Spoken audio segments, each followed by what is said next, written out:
adalah identitas anak-anak yang penulis observasi. Itu ada 3 anak. Yang pertama bernama Muhammad Alif Bintang Suroya. Dia berjenis kelamin laki-laki dan usianya sekitar 5 tahun 3 bulan. Kemudian anak yang kedua itu dia bernama Sadam Syah Aji, berjenis kelamin laki-laki dan usianya sekitar 3 tahun 6 bulan. Kemudian untuk anak yang ketiga itu bernama Meida Fatarani. Dia berjenis kelamin perempuan dan usianya 4 tahun.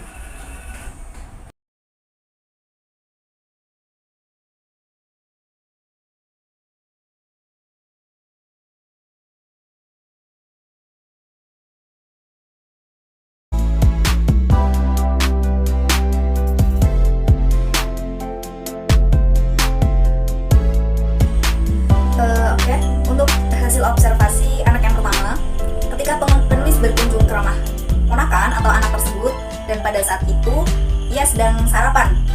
Kemudian ia sontak berkata, "Mbak, Mama Sigma Amlau Endon." Jadi kata endon tersebut itu adalah maksudnya Mamas sedang makan lauk telur.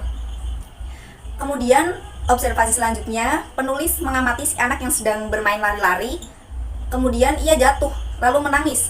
Saat jatuh dan menangis dia bangun, dia berkata, "Ya sukune." Jadi maksudnya adalah dia kesakitan kakinya. Jadi pada usia 5 tahun 3 bulan ini tergolong ke dalam tahap generalisasi, yaitu pada tahap ini anak-anak mulai mengenal objek yang sama dari sudut pandang persepsi mereka. Contohnya seperti ketika saya datang menemuinya, ia sedang sarapan, ia sontak berkata, "Saya sedang makan dengan lauk telur," walaupun memang ketika ia mengucapkan telur dengan bahasa pertamanya, yaitu bahasa ibu dengan kata endon. Kemudian pada anak yang kedua yang berusia 3 tahun 6 bulan ini, di mana pemerolehan semantik pada usia tersebut disebut dengan tahap medan semantik, yaitu anak mulai mampu mengelompokkan kata demi kata. Kemudian hasil observasi yang penulis dapat adalah ketika si anak berlari dengan kakaknya dan beserta teman-temannya, kemudian penulis bertanya, "Hendak kemana kamu, Dek?" Dia sontak menjawab dengan cepat, "Anak." Dia menjawab dengan anak. Maksudnya adalah, "Saya akan pergi ke sana," seperti itu. Kemudian di lain hari ketika penulis mencoba mengamati di rumahnya, ketika si anak tersebut meminta jajan atau makanan kepada ibunya, dia bilang, "Mam epe."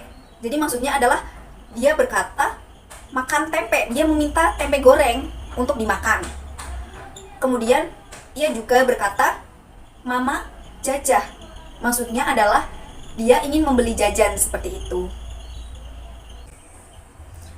Kemudian pada anak yang ketiga ini, dia berusia 4 tahun, di mana pada tahap pemerolehan semantik tergolong ke tahap medan semantik, yaitu di mana seorang anak sudah mampu merangkai kata demi katanya.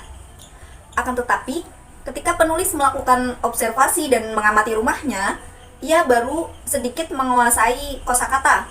Contohnya seperti semua daging, baik itu daging ayam maupun daging sapi, dikatakan dengan kata uu. Kemudian semua ikan-ikanan seperti ikan asin maupun ikan basah dan ikan yang lainnya itu ia golongkan dengan nama ikan.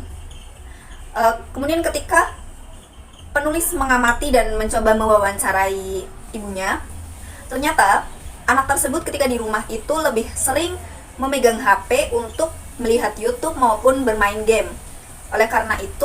Karena sebab itu si anak tersebut jadi jarang berkomunikasi maupun berceloteh seperti itu.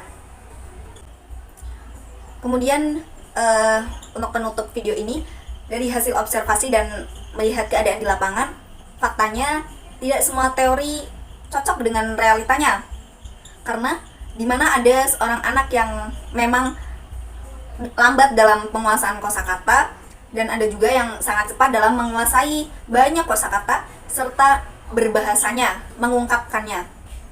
Oleh karena itu, beberapa faktor juga dapat mempengaruhi berbahasa anak, seperti faktor biologis, faktor genetik, dan faktor pengalaman. Adapun faktor yang benar-benar sangat mempengaruhi pemerolehan bahasa pada anak adalah faktor lingkungan. Yaitu kenapa? Karena faktor lingkungan memang sangat berperan penting dan membantu anak-anak untuk memperoleh bahasa. Karena dalam pemerolehan bahasa, tentunya si anak pasti akan menggunakan semua inderanya. Seperti itu. Mungkin cukup sekian dari saya. Terima kasih. Wassalamualaikum warahmatullahi wabarakatuh.